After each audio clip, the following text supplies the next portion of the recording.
I've always been a huge sucker for biomes that revolve around one singular idea, whether that's a striking color theme, a certain type of material, or maybe most interesting of all, a living, breathing thing. And in terms of places like this, few do it better than the Sea Treader's Path, located in the southwestern corners of Subnautica's map. The region itself at first glance is quite barren, with nothing more than a massive hill in the interior with a considerable amount of sand and clusters of an unidentified coral species. But the true bewilderment of this biome begins to show its hands as you take a closer look. And that's because under this great sandy hill is actually an extremely extensive cave network of deep tunnels. Within these tunnels are a large assortment of different forms of life, including cave bushes, deep shrooms, membrane trees, and all sorts of different fish like peepers, reginalds, and eye-eyes, which, just as the name implies, are nothing more than a single huge eye strapped to a fish's body, no mouth,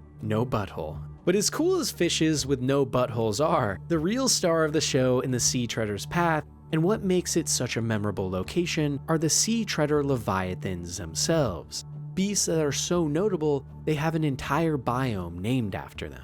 Because you see, within the underground tunnels, the Sea Treaders can be found partaking in their never-ending migrations, where they will walk through the tunnels from one end to the next. And what you see on the map isn't even the entire thing, as the tunnel systems themselves extend all the way into the Grand Reef to the east, and it's been speculated this is how so many forms of life found their way into the tunnels originally. Regardless though, the Sea Treader Leviathans, while being the smallest Leviathan-class organism in the game, are still quite foreboding. They stand on what looks to be 3 double-jointed legs, holding up an almost triangular torso covered in bright bioluminescent orange and yellow patterns. But you see, the third leg of sorts on the front of this creature is actually its face, beak, and mouth all in one. And at the top of this leg joint sits 2 compound dark eyeballs along with 2 enormous feelers that protrude from the underside of its body upwards. While docile in nature, these hulking beasts have no problem pecking and swinging at you if you get too close,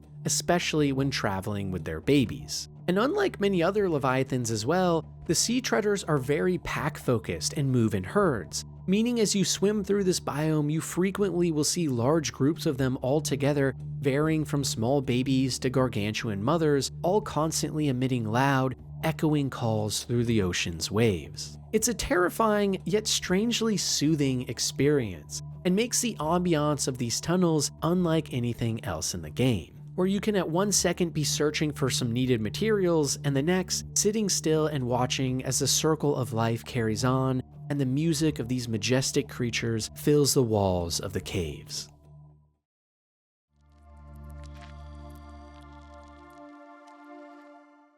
As you would probably guess, the deeper you go into the waters of Subnautica, the more crazy things you find.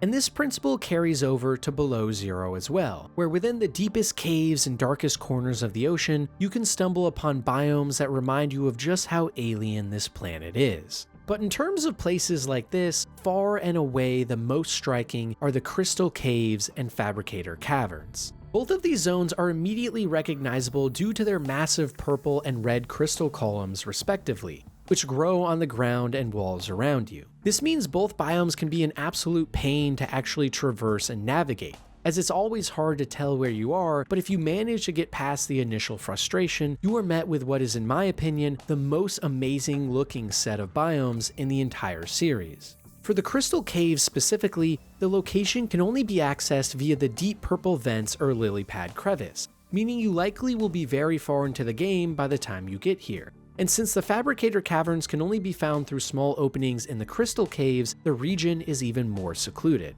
In both biomes, you can find 2 massive shadow leviathans which will aggressively defend their territory, as well as bladderfish, triops, rock grubs, ribbon plants, and eclipse roots. And for a place that reaches well over 500 meters deep into the ocean, far within the world's ancient underground caves, it's surprising just how much life is actually down here too. But still, as you would expect, most of what you will actually be doing here is simply swimming around and enjoying the sights. But as I mentioned before, it's those exact views that are what make these zones so special. And despite how much hate I have seen online for these biomes because of how annoying they can be to actually traverse, I genuinely think that these massive red and purple crystals add so much to these caves, making them stand out entirely versus everything else in the series, and it really makes you feel like you are in an inexplainable place. The Crystal Caverns as well specifically are home to the Crystal Caves cache, which is one of the most important architect bases in the game, where you can find vital components you need to scan to create the architect's ship. But honestly, at the end of the day, the reason I put these two biomes so high on my list while a lot of others might not, is that I just can't imagine Subnautica without them. Each are striking in their own way and somehow manage to host a lot of variety too. For example, in the Crystal Caves you can travel to the fissures, massive trenches composed of a murky green fog and covered in seagrass and hydrothermal vents. Or what about the Crystal Castle, a smaller cave system within a cave system that has significantly more dense crystalline growths, which entirely consume the region and transform it into a compact set of antechambers and confusing corridors. Places like this perfectly play into the almost paradoxical feeling of claustrophobia we can find ourselves in the ocean, and manage to be some of the coolest looking places imaginable on top of that. I mean, seriously, look at these biomes. If you were to see an image of either for just a split second, you would instantly ask yourself, what game is that and how do I play it? And in a way, what more could a biome in Subnautica do than that?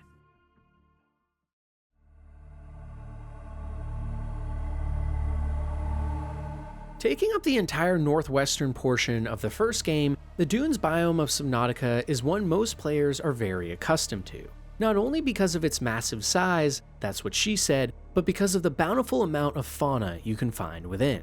Ranging from a depth of 65 all the way to 400 meters down, the area is composed of multiple major shipwrecks and sandy dunes, beautiful archways, and most notably, a giant sinkhole and cave network full of distinct life forms. So this means that while the dunes themselves can be quite barren in many spots, just like say the mountains, sparse reef, or cragfield, they actually have a lot more going on as well.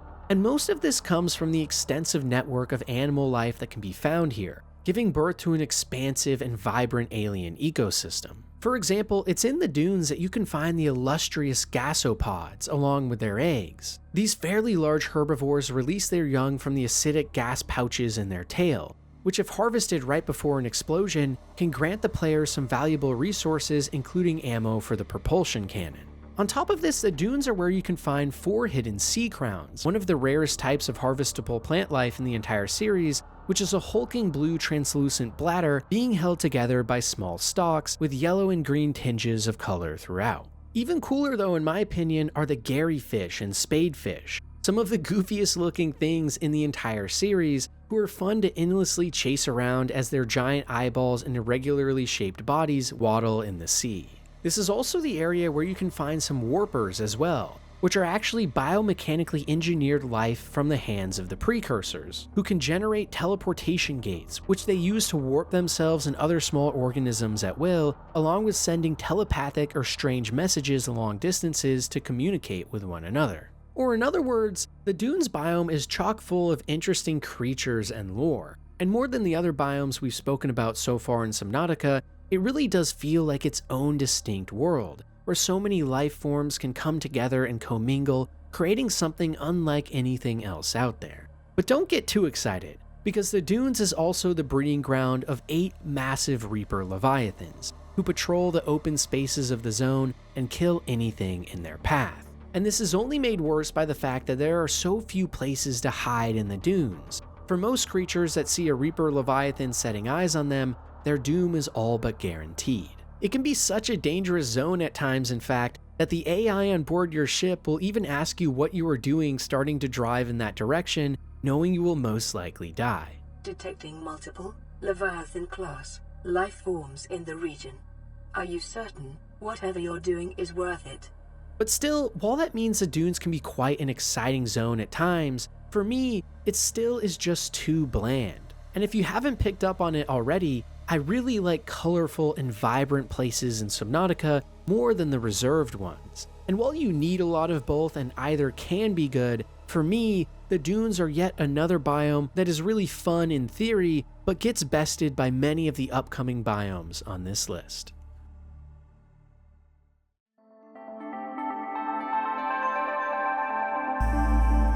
For this next section, I'm actually going to combine two biomes from Subnautica Below Zero into one, that being the Arctic, both east and west, and the Arctic spires above ground. For the Arctic biome specifically, this zone is characterized by rugged, rocky terrain on the seafloor and icebergs on the surface. Located around the outside portions of the thermal zone and as a last underwater bastion before the glacial basin and Arctic spires, large portions of your playtime spent here will be circling around massive icebergs, staring off into a dark blue abyss of cold waters, and making yourself accustomed with the huge variety of plants and animals. For example, in the Arctic, you can find things like the Titan holefish or glow whales, both gargantuan herbivores and carnivores that slowly drift through the Arctic oceans, which can vary between 0 to 320 meters deep. On top of this, the zone is home to the Chelicerath leviathan, in conjunction with a whole host of Arctic-specific plant life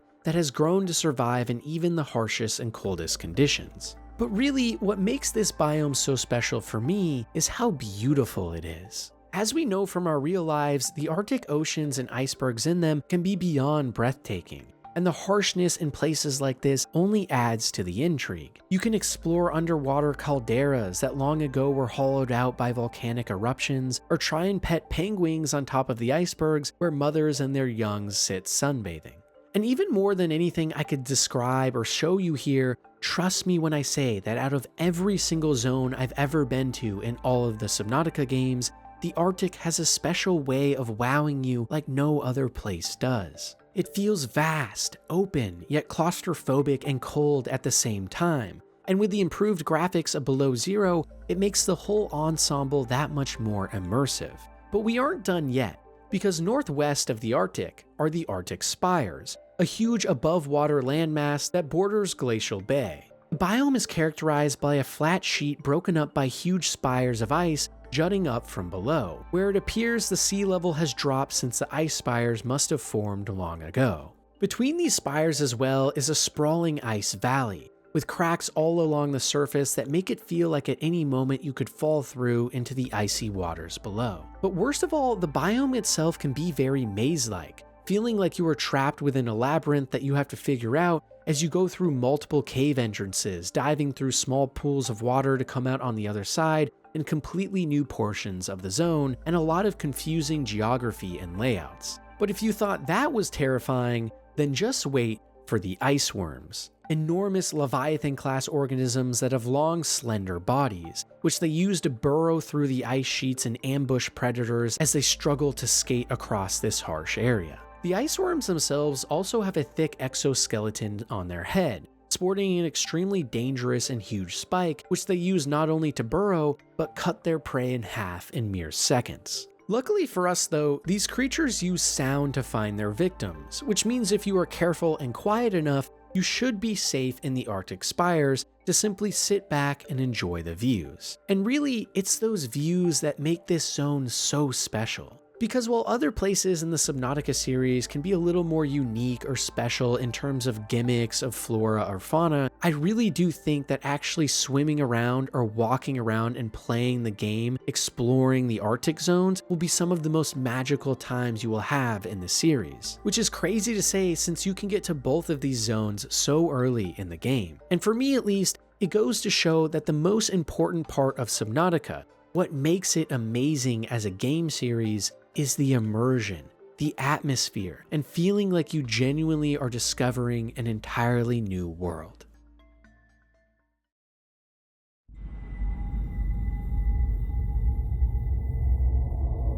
If the universe of Subnautica has a hell, then without a doubt, it's the lava zones. Consisting of both the inactive lava zone, ranging from 900 to 1300 meters deep, making it the second deepest fully explorable biome in the game, as well as the actual deepest, the lava lakes, topping out at 1500 meters, this entire biome is characterized by striking hues of red and unbelievable temperatures and danger. Both of these two areas are actually the final two you travel to in the first game, and as such are full of some of the best lore in the entire series, but also sport an intensity unlike anything else. Even traversing these zones can prove extremely difficult, as temperatures can reach as high as 75 degrees Celsius or 167 degrees Fahrenheit for those of you who love freedom. And this means usual go-tos like the sea moth cannot survive due to the heat levels and levels of pressure so deep underwater. And on top of this, to even swim around yourself, you will need to have the most advanced and upgraded reinforced diving suits, and taking the Cyclops or prawn suit is a must. Once you actually get inside though, there is a strange beauty to these hellish biomes that really make them shine. In the inactive lava zone, for example, you will be met with miles of open cliffs spewing molten lava, along with solidified chambers of magma that illuminate your surroundings like the inside of a furnace. There are lots of unique things to find here too, like the lava larvae or magmarangs, fish that have evolved to embrace the heat rather than being cooked by it.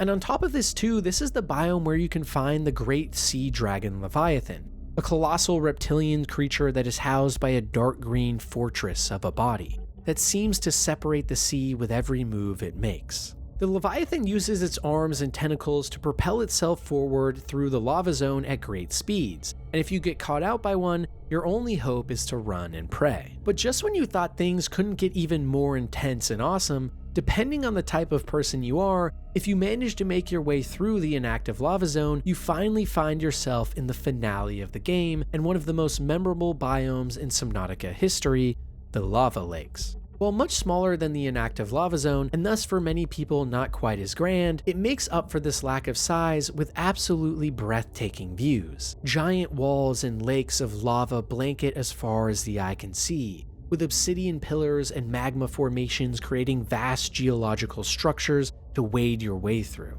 The heat and brightness here is so powerful that your skin will immediately melt into your bones if you are not properly protected, and spending any more than mere seconds in the fiery infernos all around you will result in a swift death. It's the quintessential example of how to make a player feel powerless in Subnautica, and is the perfect culmination of everything terrifying you've seen up to this point in a final zone that makes all others feel like they were just a warm-up. Not necessarily because this zone is the scariest, but because it's the most fearsome, most ferocious. But the thing is, I think what really puts this biome over the edge into my top 5 favorite biomes in the entire series is that it's also home to the primary containment facility. This gargantuan research base, also known as the Emperor Containment Facility, was originally constructed 1,000 years ago by the precursor aliens or architects, who in their desperation to find a cure to the Carabacterium outbreak that was killing their species, found the Sea Emperor Leviathan, a species that looks very similar to the sea dragons and is the single largest living leviathan we have seen yet. The precursors took special interest in this hulking beast because of its resistance to Kara, meaning the Sea Emperor is likely the key to solving what could be the most evil force in the entire universe, that can wipe out entire hyper-advanced civilizations all on its own. It's such a fascinating concept not just because it's cool in its own right, but because it finally puts all the pieces together for the main story that most players have been going through for hours up to this point, and shows that oftentimes the most interesting bits of world building happen in the most dangerous kinds of places. And overall, it's hard to argue that the lava zones in Subnautica aren't something special, a place that feels so foreboding yet too enticing to not engage with. And in a way, isn't that what every amazing Subnautica biome does? That being making a place that is daunting yet exhilarating at the same time.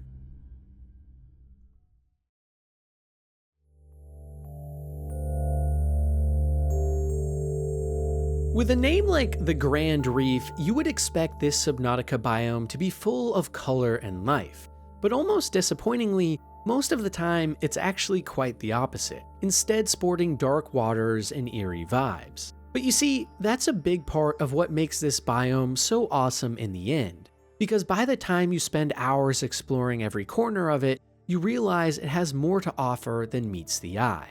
Located in the southeast corner of the first game's map, this region is very dark and chilling, allowing you to swim through dark chaos from 150 meters all the way down to the deep Grand Reef, which caps out at 630.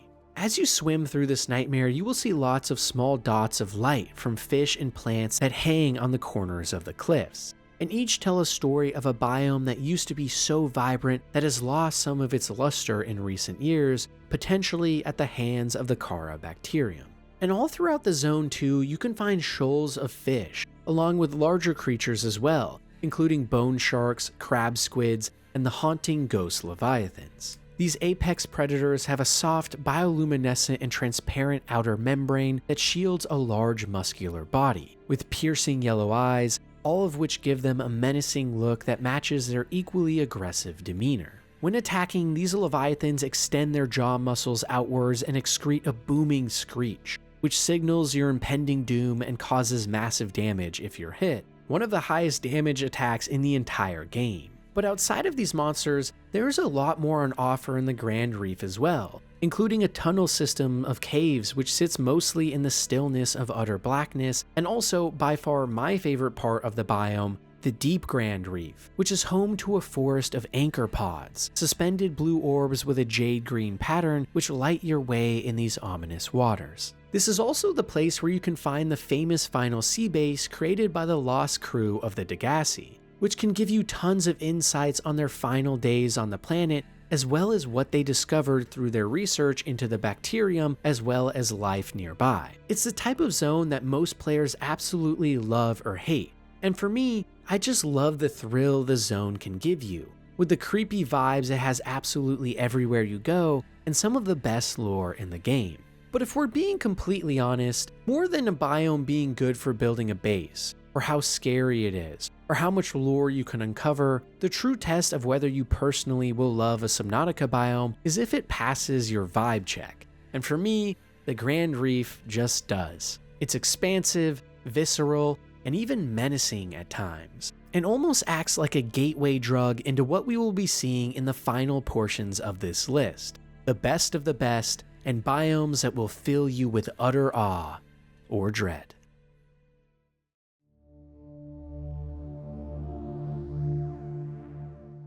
I mentioned earlier in this video about how my favorite biomes in Subnautica are ones full of color and life, or places that have mysteries and questions that really make you think. And to start us off here, we are talking about none other than the Grassy Plateaus biome. Covering a wide array of different parts of the central portions of the first game, the Grassy Plateau is generally one of the first biomes any Subnautica player will encounter. Standing between the safe shallows and kelp forest, it usually acts as a last hurrah in more safe water until you enter some of the much crazier things out there. But that last hurrah is anything but unmemorable, as the Grassy Plateaus are full of vibrant life and distinct color. And speaking of color, this zone is mostly known for its sprawling vistas of bloodgrass, vibrant red blades of tall herbs which fish and smaller animals love to hide in.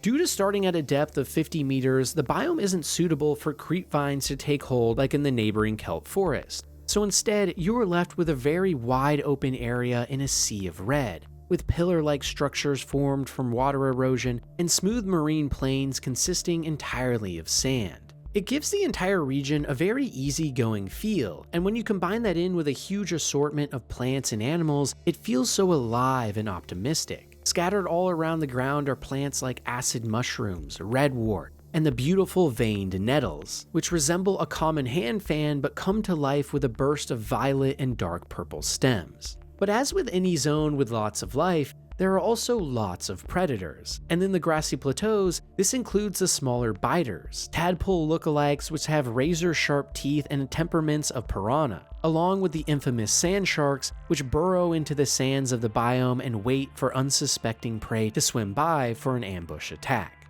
As the player, you can even hear a series of low growls whenever you get close to one, signifying it's time to run. However, out of all of the life, probably my favorite in the whole zone are the reefback leviathans. Similar in size to a real-world whale, these massive creatures are composed of a thick, dark blue carapace with a rounded triangular front that rounds in the back, attached to 3 long whip-like tentacles. These docile and passive monsters swim near the surface and allow you to climb them and discover entire ecosystems on their back, including barnacles, bloodgrass, and even the aggressive tiger plants or smaller fish and oars that we all know and love. And really more than anything, the Grassy Plateaus is just a perfect example, for me at least, of what Subnautica should be. sprawling ecosystems with a huge variety of life and awe-inspiring things to discover like the reefbacks, which make you feel so small in this big ocean. And while there are some even better chill zones coming up soon, without a doubt, I love the Grassy Plateaus biome.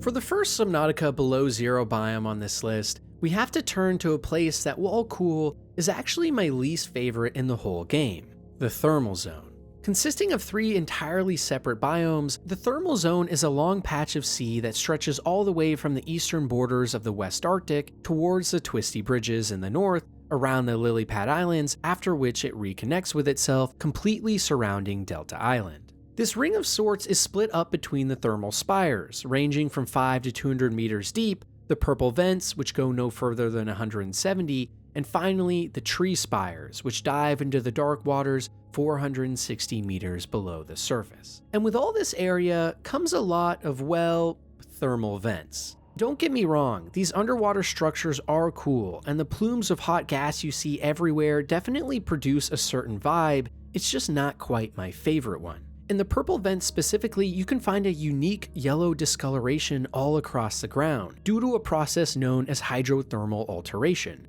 where chemical reactions between the water and surrounding rocks due to intense heat can change the color of the terrain, often leaving yellow, orange, or reddish hues. And just like how we see this in real life, the purple vents are no different. But what certainly is are the actual purple colors coming out of the vents themselves. This is likely due to a high amount of bacteria and archaea in the biome mixing with rare minerals, and it implies that the purple vents may be a breeding ground for lots of new life forms that are beginning to formulate. And for me personally, this is what makes the purple vents the most interesting part of the entire thermal zone, a place that runs in contrast to most biomes of Subnautica, seemingly at the start of its story rather than the end of a long and historied past. Outside of that though, the purple vents don't have much flora or fauna to dive into, and really the only especially notable creatures are the Chelicerate leviathans, who are elongated crab-like creatures with shark-adjacent bodies, with a jaw section that is formed entirely by 4 long curved mandibles pointed forwards that mesh together towards the back to form an inescapable jaw.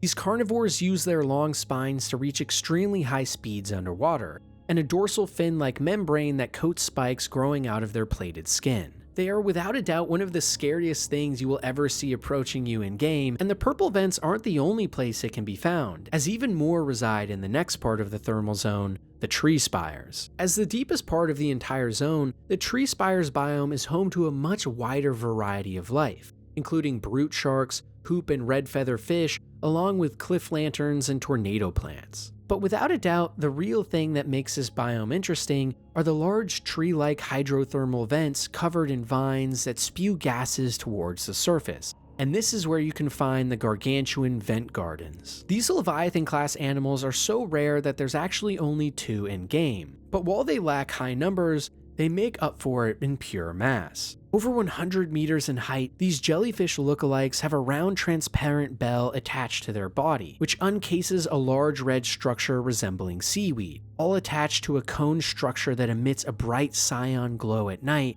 along with massive tentacles that reach downwards. These creatures are so large that they almost could be considered a biome all on their own, which is good considering the rest of the tree spires doesn't have all that much going on besides a handful of different fish species. But despite how mundane portions of this biome can be, nothing beats the monotony of the thermal spires, the final part of the thermal zone. Composed of nothing more than small to medium-sized vertical spire formations oozing sap from their innards, the thermal spires are one of the first places most players will visit in below zero, and thus are rich in minerals and relatively safe, with the only potential problems you will run into being the rock punchers and Cryptosuchus. Now don't get me wrong, both of these 2 aggressive carnivores are really awesome and their designs are some of the best in the series. I especially like the rock punchers and how they move across the sea floor and jump at you with their little shrimp tails and punch the ground. But the actual biome itself otherwise just feels so lacking to me. It's nothing more than gray rocks and thermal vents with the occasional coral shelf plate batch on a cliff's edge. And considering how awesome some of the other biomes right next to it and below zero are, it just falls so flat. But regardless, the thermal zone as a whole still has a lot to offer, and something you also don't really find in quite the same way anywhere else in the series, so it should be lauded for that at least. In my book though, there are so many other cooler places we're about to visit.